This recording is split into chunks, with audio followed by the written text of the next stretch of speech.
Whoa.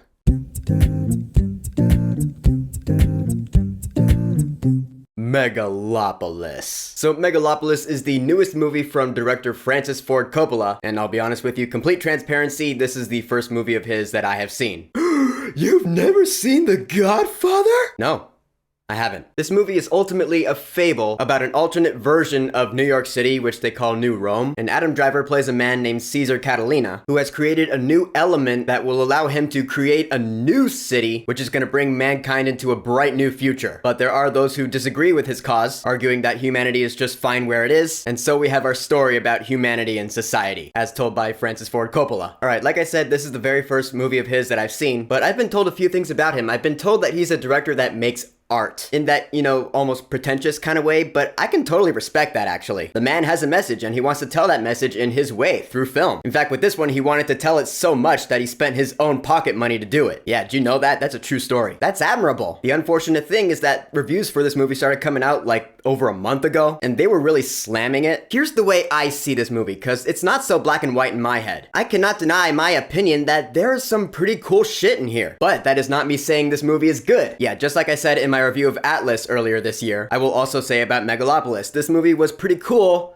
but it wasn't really that good. There is a difference. And I want to give this movie its due credit because, in my opinion, it at least did some things pretty well. Like, I thought the acting, the cast overall was great. Adam Driver, this dude is a solid actor. He is known at this point as more than just the man who yells all the time. I mean, granted, there are a couple of scenes in this movie where he does just that. But no, I thought he was awesome in this movie, dude. You can tell he's a conflicted man who wants what he believes is best for the human race, sometimes willing to break his own morality to do it. I mean, one of his first scenes in this movie, he's delivering a Shakespearean monologue. I was like, okay, we're going there. Again, I am down for stuff like that. In fact, that was the point where I was like, oh, Adam Driver is a great actor after all, and he's gonna show us in this movie. Nathalie Emmanuel from Game of Thrones and Fast and Furious, she plays the love interest, Julia, who is also the daughter of Caesar's political rival, which makes for an interesting dynamic, but she was great too. Not only does she pull off a killer American accent, 95% of the time anyway. Yeah, I heard it slip once. But she has inner conflict as well, what with where the plot goes, keeping it vague, but she was cool. Shia LaBeouf is in this movie, and part of me wonders if he even knew he was being filmed here. He plays another one of Caesar's rivals, who also happens to be his cousin, and his character, first of all, he was really entertaining to watch because he was kind of a nutcase. He wears some pretty crazy outfits in this movie. I mean, granted, everyone does, but his are the craziest. And he owns the role too. He's like, yeah, I'm gonna wear a dress, and I'm gonna have fun doing it. He was awesome. There's Giancarlo Esposito, who plays Julia's father. His name is Francis, funnily enough. And of course, he was great too. I mean, he's pretty much Giancarlo Esposito as you know him, so there that is. But yeah, this movie's got a pretty legit cast. I mean, Jon Voight, Dustin Hoffman, Aubrey Plaza, and everyone does a great job. What I thought was cool about this movie is that it's a story or a fable, depending on how you want to see it, that is being told in this big, grand, epic fashion, like an old school opera or something. The dialogue is very exaggerated and dramatic, and I really like that stuff, you know? I love stories that are big and cinematic and take themselves seriously. This movie, to me anyway, fits that description. Yeah, I even like the dialogue here. It's kind of like in Lord of the Rings or old Shakespeare, when people speak differently than our normal everyday casual speak. You either buy it or you don't. I bought it in this movie. I thought it was really cool, as is the visual artistry. There's some really awesome images in Megalopolis, dude. From the matte painting backdrops to the big statues that are moving. Is it subtle? No, but it was cool, because obviously these statues are not actually moving in the story. It's a visual representation of what is happening to society. What can I say? I bought what Coppola was selling. And so because of the great acting, cool dialogue, and neat artistry, I was pretty into the story for a good chunk of the movie. I'd say the first like half an hour or 45 minutes or so. The problem with this movie comes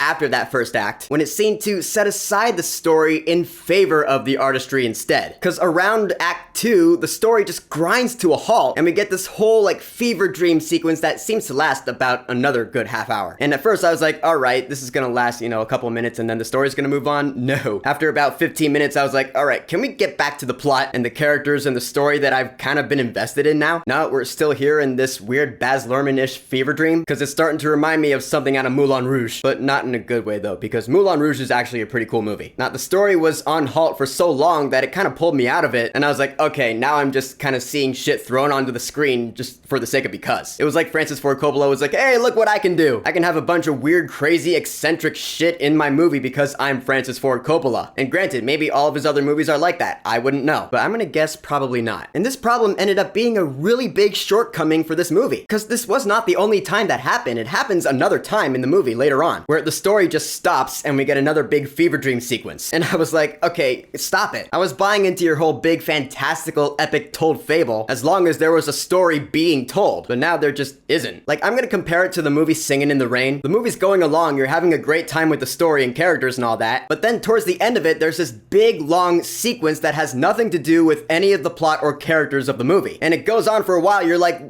what was the point of this? Granted, I love that movie to death, it's one of my favorites, but you can't deny, if you know what I'm talking about, it is true. Yeah, that's what this movie does, twice. And I just couldn't let it slide here like I guess I can with Singin' in the Rain. Cause it slowed the story down so much that it made this movie seem a lot longer than it actually is. It actually clocks in about 2 hours and 15-ish minutes. It feels about 3 hours long, and I'm not even exaggerating, it did feel that long. I bet there's gonna be an extended cut somewhere down the road. I would not be the least bit surprised. I don't know if it's gonna have more story or more artsy-fartsy fever dream shit, but it's gonna happen. Cause yeah, it was quite overindulgent. But if I'm touching on one last point, to go back to the artistry, the score was awesome too. It is that same kind of crazy eccentric music that you would think goes with visuals like this, and it absolutely does. I've never heard of this composer before, but hey, maybe it'll be like a Hildur Guðnadóttir situation. She scored Joker, now everyone knows her name. Maybe the same thing will happen here with this composer, who knows? It'd be pretty cool if it did, because this was good stuff. So in the end, here's my honest opinion on Megalopolis. I'd say it's worth checking out. I don't regret going to see it at all, actually. I thought there was some pretty cool stuff in this movie. But again, it is more cool than it is good. This is more so one of those visual experiences than anything else. The story seems good until it grinds to a halt in favor of the artistry, which to me was just irritating. And yeah, if I had a nickel for every time that happened in this movie, I would have 2 nickels, which isn't a lot, but it is weird that it happened twice. The acting is awesome. I thought the dialogue was really cool, because I did take it seriously. Maybe not everyone else did, but I'm me. This movie ended up being a mixed bag for me. For Megalopolis, I will say, wait until this movie's at a matinee price,